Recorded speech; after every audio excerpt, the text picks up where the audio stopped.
नमस्कार.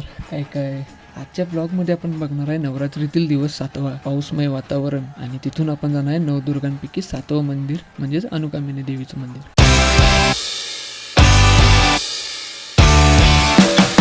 दिवस 7वा, रंग केसरी. कपडे केसरी नाही आहेत, पण केसरिया तेरा दिल से इश्क है पिया असं म्हणून समजूत काढतो. वेळ झाला शेवटी, हरकत नाही. उरलेले 2 दिवस आपण लवकर जायचं म्हणजे जायचंच. हाय ना कब आहे ना, लवकर गेल्याशिवाय राहायना. मोन्या झिमकीचिकी, मोन्या झिमकीचिकी असं म्हणून आम्ही डायरेक्ट बाहेर पडलो. बऱ्यापैकी गर्दी होती रोडला. कसं आहे, वेळ होण्यामागचं कारण काय माहिती आहे काय? लेट नाईट दांड्या आणि काकडा कॉम्बिनेशन अवघड आहे. हे असं म्हणून आपण आता डायरेक्ट दर्शन घेऊया.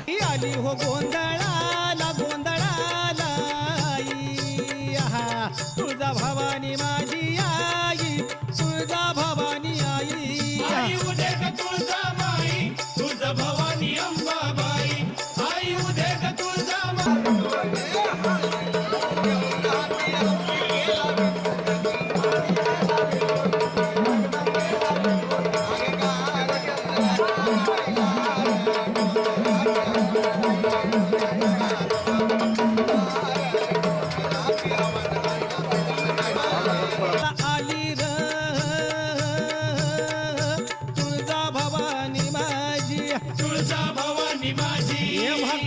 नवसाला पावली र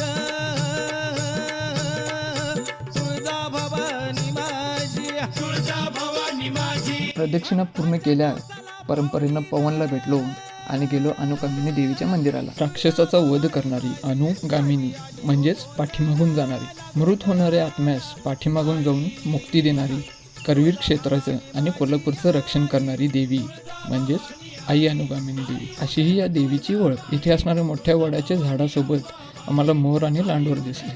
अशा सुंदर ठिकाणी तुम्ही पण नक्की भेट द्या आणि दर्शनाचा लाभ घ्या. व्हिडिओ जर आवडला असेल तर लाईक करा, शेअर करा, सबस्क्राईब करा आणि घंटी वाजवा.